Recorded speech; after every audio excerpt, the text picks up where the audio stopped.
Estamos tendo o prazer aqui de receber o professor Ismar Soares. O professor Ismar Soares é uma dessas personalidades extremamente importantes para o mundo da comunicação, para o mundo do jornalismo, porque não só pela sua dedicação no campo da pesquisa, no campo da extensão, no campo do ensino, mas também por ter se dedicado por longos anos a trabalhar com educomunicação. Aliás, por falar em educomunicação, foi ele que ressemantizou esse neologismo, né, professor, nos anos 90, e que hoje vem tomando proporções muito importantes, não só na área da comunicação, mas vem sendo utilizado também como estratégias para popularização, democratização de políticas públicas, né, e de outros programas também. O professor ele é formado em geografia, formado em história, formado em jornalismo, tem toda a sua vida acadêmica feita junto ao ECA na Universidade de São Paulo. Tem uma longa experiência também na produção de artigos. Só sobre educomunicação escreveu mais de 50 artigos em educomunicação, além de ter trabalhado com esse tema em inúmeros países. E nos dá a honra hoje de estar aqui conosco na Universidade Federal do Rio Grande. Professor, bem-vindo, é um prazer recebê-lo aqui. Nós gostaríamos que o senhor pudesse nos falar um pouquinho da sua trajetória, principalmente no campo do jornalismo, e como que essa trajetória levou o senhor a trabalhar com educomunicação. Por favor. A minha trajetória me levou inicialmente a uma faculdade, duas graduações, uma licenciatura em História e uma bacharelado em Geografia. E ao trabalhar com Geografia, eu identifiquei nos anos 70, início dos 80, a importância do vídeo e a importância da produção televisiva para o entendimento ou para a exemplificação de processos na linha da geografia física, da geografia humana, e isso fez com que eu me voltasse mais para o campo da comunicação, em termos de entendimento de uma didática que envolvesse o uso da mídia no seu trabalho. Porém, essa aproximação deveu-se também ao fato de entender a importância de discutir, num ambiente escolar, num ambiente de educação, o papel da própria mídia. Então, eu iniciei com uma visão funcionalista do uso da produção midiática e depois passei a questionar, a discutir a presença da própria mídia no espaço escolar e na sociedade em geral. E com isso, eu não apenas fui fazer um curso de jornalismo, e a minha opção foi fazer na Casper Libero, em São Paulo, mas também de me aproximar de um movimento internacional de media education, né? Educação frente aos meios de comunicação, leitura crítica da comunicação. E já nos anos 70, dialoguei com educadores em várias partes do país, criando metodologias de análise de mídia.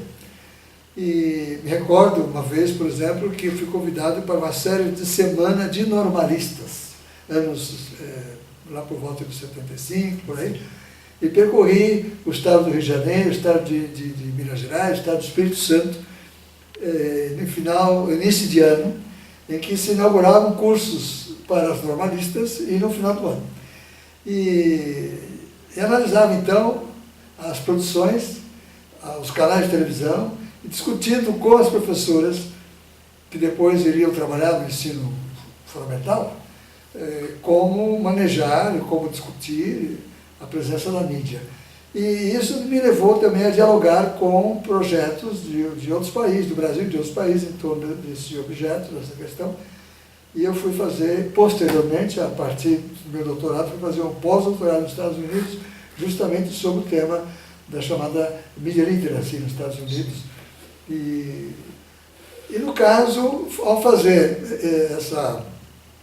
passagem entre educação, geografia, história e o conhecimento da mídia, uma faculdade de jornalismo e essa análise da presença da mídia, eu acabei aprofundando as minhas preocupações e as minhas intervenções na interface entre a comunicação e a educação. E aí a curiosidade em saber como é que educadores e comunicadores e agentes sociais pensavam essa relação. Isso me levou a uma pesquisa, e essa pesquisa foi feita entre 97 e 99, a respeito do imaginário dos agentes, pesquisadores que estavam trabalhando nessa interface, e aí descobri que efetivamente havia pessoas e grupos que estavam trabalhando a partir dessa conjunção, não exatamente numa perspectiva que a educação tradicionalmente mostrava, ou a comunicação tradicionalmente mostrava, mas que faziam ações alternativas com resultados fortes. E aí eu descobri que isso adivinha do fato dessas pessoas estarem numa interface, de uma maneira interdisciplinária, preocupadas com a evolução da sociedade, das tecnologias, mas especialmente preocupado com o manejo político dessa relação. E daí a origem do uso de um termo, de um neologismo, para identificar essa nova realidade. E o que eu percebi foi que todo o trabalho que desde os 70 eu fazia de leitura crítica da mídia, ele acontecia sempre com a atividade de uma escola, de um líder, de um grupo de pessoas. Mas quando nós chegamos ao conceito de educomunicação, foi possível trabalhar a partir de uma perspectiva de políticas, coisa que nunca antes havia ocorrido, de política, de mídia e educação, de educação para a mídia, mas alcançamos desenvolver política de educomunicação. Professor, deixa eu explorar um pouquinho mais essa ideia sobre o conceito particularmente de educomunicação. O senhor poderia nos oferecer um conceito claro e objetivo quais os sentidos e significados que a educomunicação tem, por gentileza? Quando nós falamos hoje de educomunicação, nós estamos falando do neologismo que ganha um significado. Então, para que a educomunicação exista, é necessário que tenhamos perspectivas de dialogicidade. As pessoas estão em diálogo. Temos a perspectiva de uma opção política, que é a opção pela cidadania. Entre mercado e cidadania, a educomunicação, o conceito, o termo, imediatamente opta pela cidadania. Quando falamos em educomunicação, nós estamos falando numa perspectiva de gestão de processos em espaços, em ecossistemas. No caso, a prática comunicativa pode levar a ações específicas usando uma linguagem ou outra linguagem, mas o contexto que envolve isso tudo é a busca de um ecossistema em que as relações de comunicação sejam dialógicas, sejam construtivas e sejam voltadas para uma cidadania. Então, quando nós falamos de educomunicação, portanto, nós estamos falando num paradigma orientador de práticas sociais em que os grupos humanos reunidos em espaços determinados estão lutando para que as relações de comunicação sejam dialógicas e que seja possível que o maior número possível de pessoas esteja se expressando ou que o sistema esteja trabalhando para que isso ocorra. No caso, esse conceito que fala de ecossistema comunicativo, de dialogicidade e de trabalho em função da cidadania, olha para áreas de trabalho. Então, o educomunicador, ou esse especialista nessa interface, ele poderá estar preocupado, por exemplo, com a didática. Então, ele vai desenvolver práticas de uma pedagogia da comunicação. Ele poderá estar olhando para as tecnologias e vai buscar uma mediação tecnológica adequada a essa perspectiva. Ele poderá estar preocupado também com a educação para a mídia, tá? Preocupado com a produção midiática a serviço da educação. Nós temos áreas de trabalho em que essa prática chamada educomunicativa pode ser exercida. No caso, estamos diante de um campo emergente, na interface comunicação-educação, que age através ou nos espaços de áreas. Uma das áreas, por exemplo, é a produção artística em função da expressão dos grupos humanos. E regendo essas áreas todas, a área da gestão da comunicação. Uma preocupação, portanto, orgânica de ver espaços, ver condições, ver políticas para que essas práticas avancem. Portanto, educomunicação é um paradigma orientador de práticas, porém práticas já definidas pela própria natureza do conceito. E o grande problema que se coloca é a hipótese de que alguém use o conceito educomunicação como sinônimo, por exemplo, de TICs, tecnologia da informação, ou como tradução de uma ferramenta em função de determinadas áreas de trabalho. Nesse sentido, nós temos uma área da educomunicação, que é a área da reflexão epistemológica. Especialistas em refletir, pesquisar, são tidos também como parte desse processo, para que uma vigilância epistemológica oriente as práticas de educomunicação, para evitar que o conceito caia na mão, seja mercantilizado, por exemplo, caindo na mão de pessoas que vão utilizá-lo de uma forma inadequada. Essa tua fala me leva a uma curiosidade, professor. Se o senhor puder tratar dela conosco aqui, seria muito interessante. Muito bem. Então, são alguns anos de reflexão, de estudos em torno dessa ideia, dessa concepção, desse paradigma, como o senhor menciona, mas que num determinado momento ele vai ganhando musculatura, ganhando forma, a ponto de ser proposto como um curso de licenciatura dentro de uma universidade extremamente importante, a principal que a gente tem no país, onde já tem um curso de comunicação, de jornalismo já consolidado, e se cria um curso de educomunicação.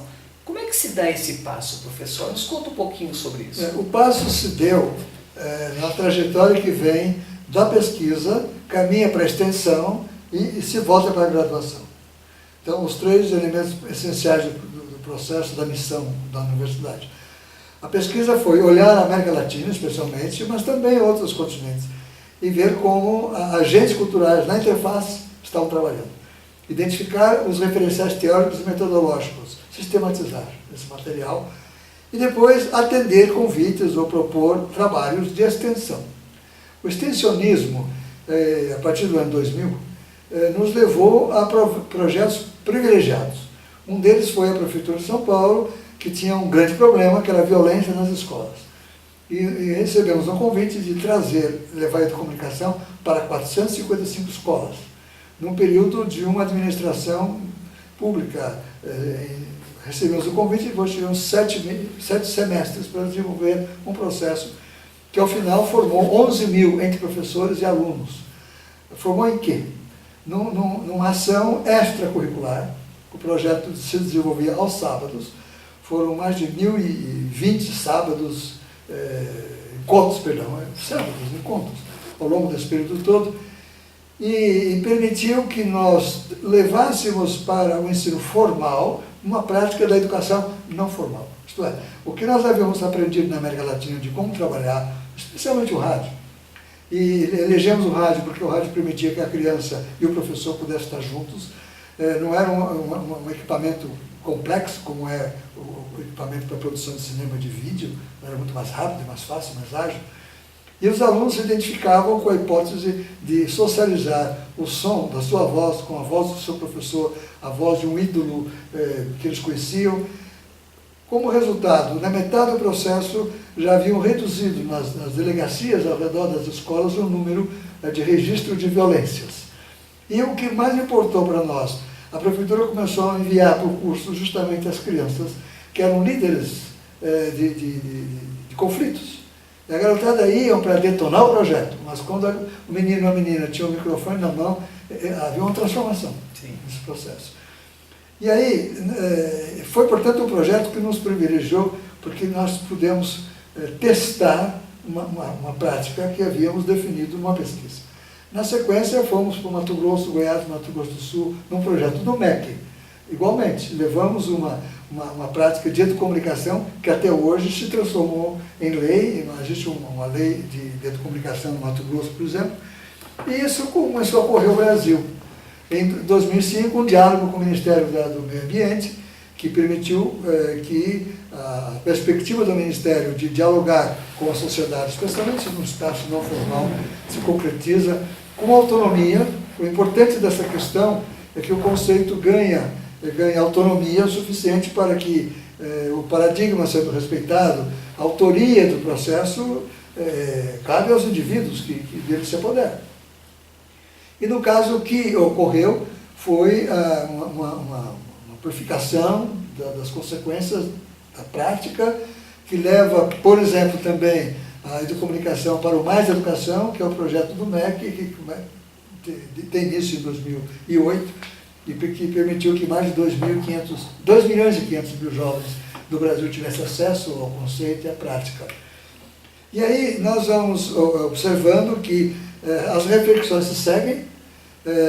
Nesses 17 anos, quase 300 teses já foram publicadas, ou foram produzidas e defendidas a respeito desse conceito. E o conceito se mantém, portanto, alimentado por pesquisas que caminham. No caso da USP, no ano de 1994, fizemos uma proposta de um bacharelado, uma licenciatura em Comunicação e Educação. A USP negou, dizendo que cada um devia cuidar da sua área e que a comunicação não podia entrar na educação. E a educação não se interessava por esse assunto. Fomos a campo, seguindo a orientação do Milton Nascimento, que o artista vai onde o povo está. Nós deixamos de frequentar grandes eventos, até Intercom. O meu grupo deixou de frequentar porque nós optamos por encontrarmos com quem estava na base, de educação não formal, educação formal. E durante 10 anos fizemos tarefas fortes de assessoria a práticas educomunicativas. Recolhemos todos os resultados e devolvemos para a USP, dizendo: agora nós queremos uma licenciatura em educomunicação. Isso passou por todas as comissões e com todo o rigor que a USP exige. Porém, junto com o processo, uma grande documentação em vídeo, em textos, em testemunhos de pessoas que estavam desenvolvendo práticas, especialmente em área de política pública. Não eram experiências isoladas, mas eram ações que estavam sendo sistematizadas também em outros âmbitos. E em novembro de 2009, o Conselho Universitário da USP aprova a criação da licenciatura. Muitas pessoas nos perguntaram por que licenciatura. Não seria melhor um bacharelado? E nós dissemos não. Nós queremos licenciatura porque a licenciatura permite que tenhamos um pé na escola e um pé fora da escola. O que nos interessava era formar pessoas que depois pudessem nos ministérios da assessoria, nas organizações sociais.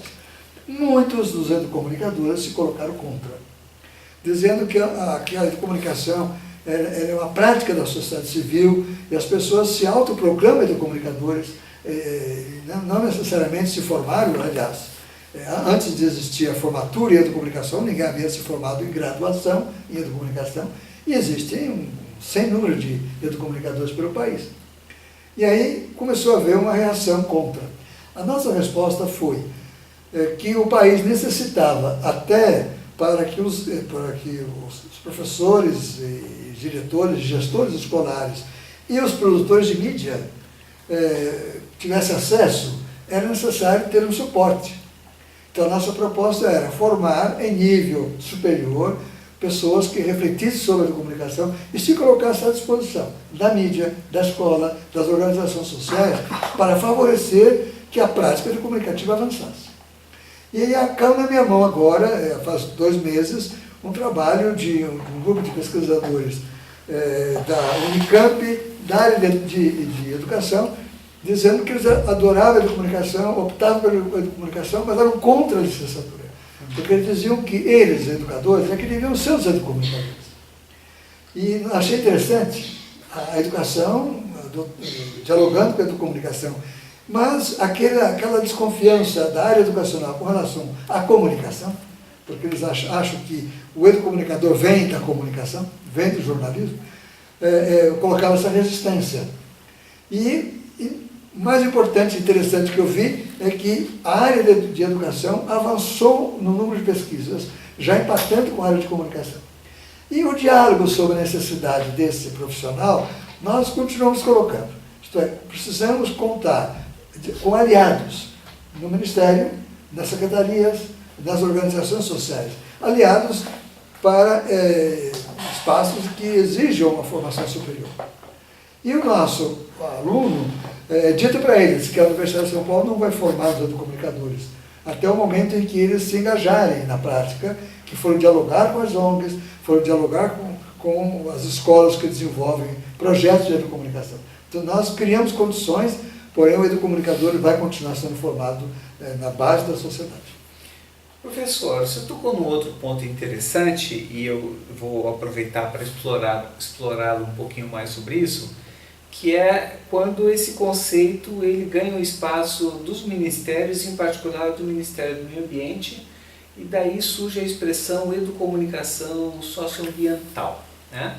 E hoje, eu diria, pelo menos do que eu conheço, praticamente todas as iniciativas, programas, políticas e ações, não só da área de educação ambiental, mas de quase todos os das demais secretarias do Ministério do Ambiente, trabalham ou com o termo educomunicação ou com o termo educomunicação socioambiental. O senhor pode nos contar um pouquinho mais como é que foi o início dessa história, como é que isso se transformou numa referência para que as políticas públicas pudessem ganhar o tecido social de uma forma mais ampla e houvesse um envolvimento mais efetivo? Eu inicialmente diria o seguinte: no trabalho que tínhamos com as escolas do município de São Paulo, os resultados das produções apontavam uma preferência pelo tema ambiental entre as crianças e professores. Não é? Eram dois temas. O primeiro tema era o meio ambiente e o segundo tema eram as relações entre crianças e professores no ambiente escolar. Então era a questão do ecossistema, né? O ecossistema de relações, porque também o conceito de ecossistema educomunicativo, ecossistema comunicativo, é uma apropriação de um termo que é usado na área biológica e na área do meio ambiente. Então nós observamos que havia uma vocação quase que natural dos processos de aprendizagem, de uma prática envolvendo a defesa do meio ambiente, a defesa do espaço e o entendimento de que a educação ambiental só aconteceria se as pessoas se envolvessem. E isso as crianças nos ensinaram, os professores também, porque nós não definimos os temas a partir dos quais eles iriam produzir rádio. Era uma opção deles. No entanto, uma das teses de mestrado ocorridas depois do Educom apontou isso, meio ambiente como tema de preferência. No caso do meio ambiente, o que foi extraordinário para nós também foi o fato de que, na metade da década, 2005, por aí, quando nós terminávamos o projeto na Prefeitura de São Paulo, do Conrado, iniciávamos no Mato Grosso, Goiás, Mato Grosso do Sul, um trabalho também do Conrado Centro-Oeste, nós ficamos sabendo do interesse do Ministério em trabalhar junto à população, em coletivos de educadores, novas propostas de trabalhar a comunicação. E soubemos também de um técnico do Ministério que havia circulado na ECA, havia consultado a bibliografia, dialogado com alguns professores, e parte desse material acabou sendo disponibilizado para ele, e finalmente recebemos alguns convites para participar de alguns workshops. Então, o que nos foi dado a conhecer foi que o interesse do Ministério, possivelmente a partir até do fato de que nós estávamos dialogando com o Ministério da Educação, no MEC, no Mato Grosso, Goiás, Mato Grosso do Sul, discutindo, era a rádio escola que o MEC trabalhava com esse conceito, usando muito mais uma perspectiva do discurso comunicativo, e nós nos interessamos em trabalhar a educomunicação, com alguns resultados muito fortes.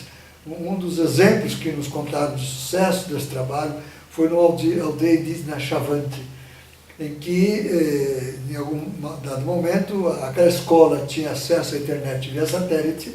Era uma das poucas escolas, das 80 que atendíamos, que tinha acesso à internet, era a aldeia dos índios. E eles receberam a ordem do cacique para parar o projeto.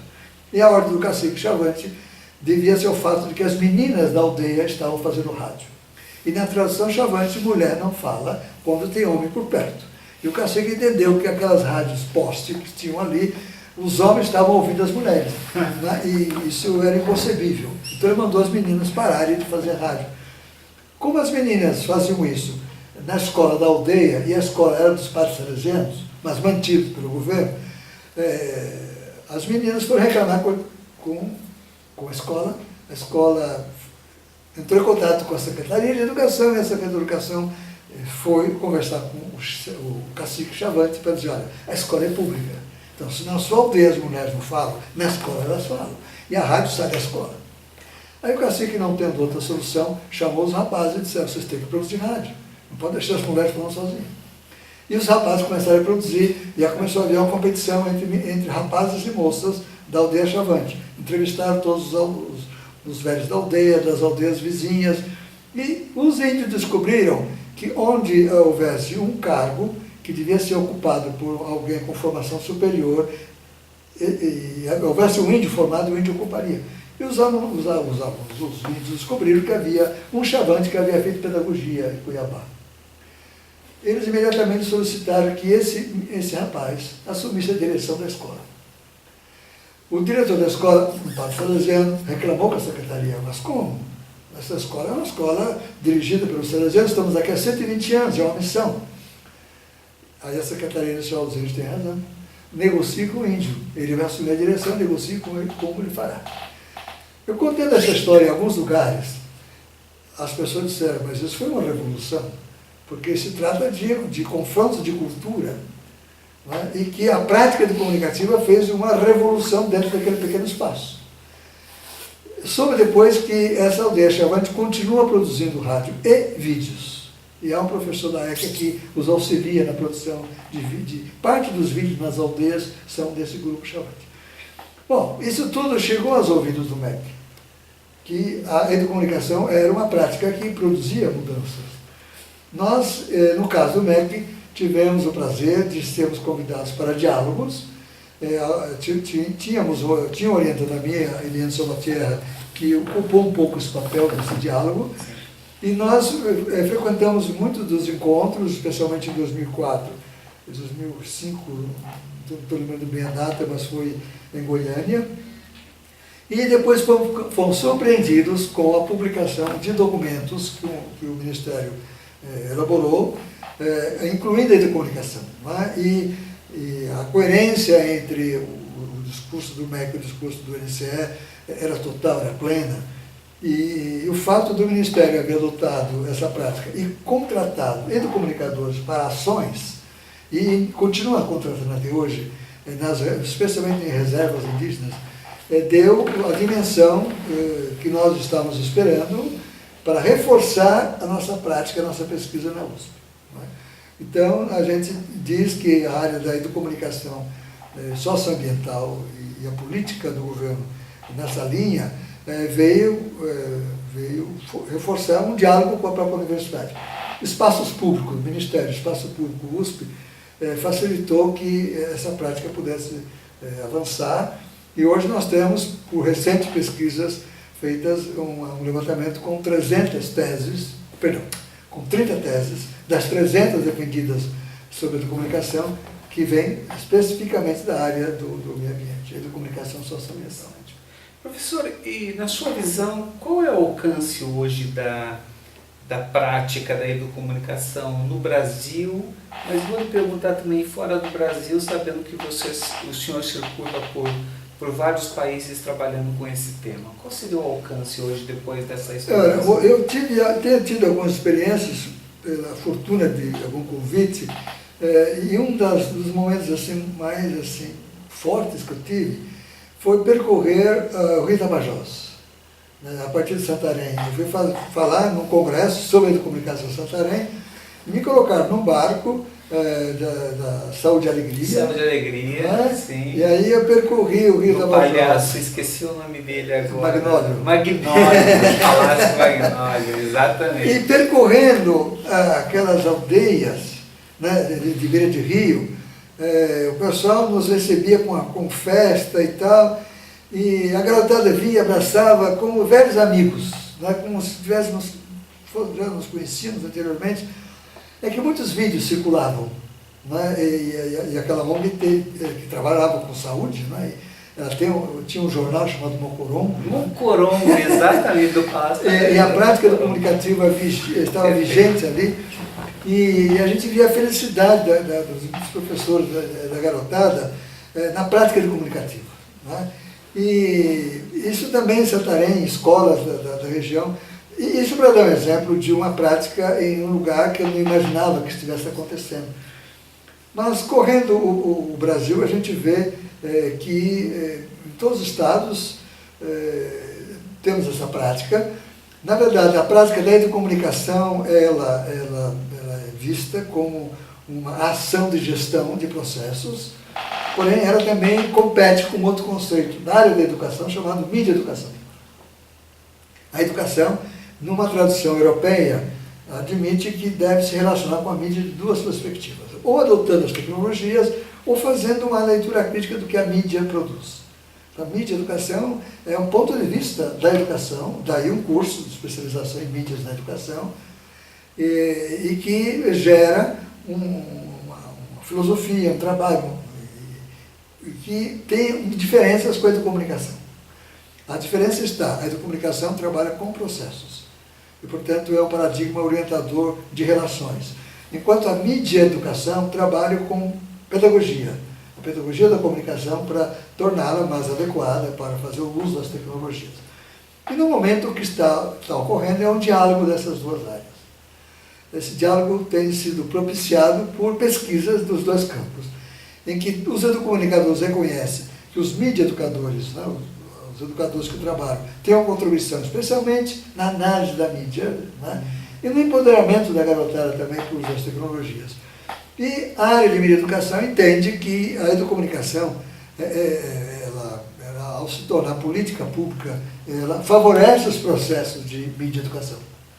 Estamos, portanto, numa aliança, depois de 20 anos de embates, né, fortes embates.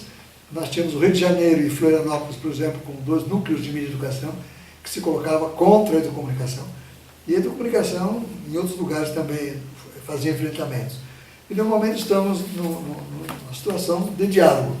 E esse diálogo até está ocorrendo fora do Brasil. Na Espanha, por exemplo, que nunca as pessoas lá, os pesquisadores, haviam falado de educomunicação, eles falam de competência midiática, de educação em médios. Agora, se alguém vai à Espanha, vai encontrar nós outros os educomunicadores, La Educomunicación, foi produzido no ano 2000 um livro, La Educomunicación Más Allá del 2.0. Os espanhóis usam educomunicação como sinônimo de competência midiática. Porém, eles admitem que a educomunicação latino-americana é mais ampla. E esse o diálogo também está colocado. Na América Latina, nós temos práticas educomunicativas na Colômbia, no Peru, no Equador, no Chile especialmente, nesse eixo andino, porque foi lá que nasceu um projeto pioneiro chamado Plan DENE, ou Plan de Ninhos. O Plan DENE, o Plan de Ninhos, era um projeto, um plano de colocar a câmera na mão das crianças. Ainda não havia videotape, ainda eram câmeras de cinema, usadas na década de 60 por educadores, permitindo que as crianças pudessem produzir pequenos documentários. Isso surgiu no Equador, veio até o Uruguai, e o Brasil também adotou, e foi a primeira experiência que nós hoje identificamos como educomunicativa, porque havia protagonismo das crianças no processo, e que mostrou a diferença da América Latina com relação à Europa. Né? A Europa olhava a mídia e a parte da semiótica, da psicologia, da sociologia, da pedagogia, fazia a crítica. Na América Latina, não. Se entregava equipamentos na mão das crianças para as crianças produzirem, e as crianças analisavam a sua própria produção e, a partir dessa autoanálise, analisavam a mídia dos outros. Essa perspectiva latino-americana, na época não tinha o nome de educomunicação, o nome é recente, mas hoje em dia já existe uma rede latino-americana de educomunicação. Né? E essa rede é formada por pequenos grupos que se articulam. Ainda não existe uma política na América Latina semelhante à brasileira. A brasileira avançou mais. Porém, caminhamos juntos na América Latina, em termos do pensamento e do comunicativo. Mas aí, uma curiosidade, professor. Nós temos mais 5 minutos de papo aqui. Eu queria, na verdade, 2 curiosidades. O senhor está falando da realidade latino-americana, mas o senhor estudou também nos Estados Unidos, em Milwaukee, se eu não me engano. Sim. E os americanos, os estudiosos americanos, como é que eles se relacionam com esse conceito? Nos Estados Unidos, quando eu fiz meu postdoc, nós estávamos num momento de transformação importante, que os americanos adotaram a mídia literacy, literatura midiática, somente eles. Hoje em dia esse termo foi para o mundo, mas eram os americanos que tinham esse conceito. Europa, Media Education, Estados Unidos, Media Literacy. Era o professor de inglês que ensinava a literatura que a mídia produzia. O assunto era esse. E durante as décadas de 70, 80, 90, alguns estados americanos adotavam parâmetros curriculares. E quando eu estive por lá, 12 estados estavam trabalhando. No entanto, no final do governo Clinton, com os democratas, isso foi feita uma política de expansão. E todos os estados americanos passaram a adotar. Então, nos Estados Unidos, 50 estados têm políticas públicas dos academic standards com media literacy. E nos Estados Unidos, claro, a grande força propulsora deveu-se a educadores e à área médica, a área de psiquiatria, porque eles identificam o impacto da mídia sobre o comportamento da criança. A questão da alimentação, a questão dos hábitos, não só alimentares, mas qualquer outro tipo de hábito, e a liberdade que tem a mídia americana de fazer e produzir, era confrontada com a formação, com uma espécie de fascinação das crianças para conviver com a mídia. Então, nos Estados Unidos, nós tivemos, e temos ainda, um movimento de mídia literacy consistente. Chegaram até a chegar ao Channel One. Channel One foi uma proposta de uma empresa que ela equipava as escolas para as escolas recebessem um programa do canal 1, que era um conteúdo de análise das notícias do mundo, e esse canal admitia práticas de media literacy no Channel One. Então, muitas escolas americanas tinham práticas de educação midiática via esse canal, que era um canal que chegava a cada escola afiliada ao processo.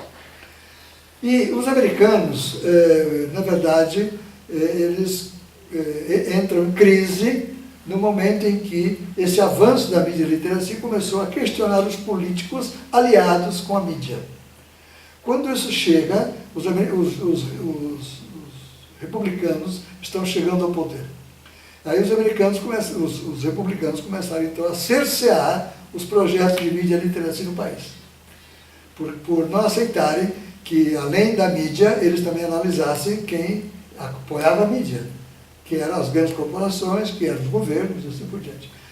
Então nós vivemos nos Estados Unidos, e ainda isso acontece, uma discussão ideológica. Claro que os americanos não falam em marxismo e uma leitura histórica, sócio-histórica, mas eles estão discutindo especialmente a questão comportamental e coloca em dúvida, é colocada em dúvida por estruturas governamentais, por Secretaria de Educação, a importância disso quando entra o debate sobre as políticas nacionais, que aí o Partido Republicano não aceita.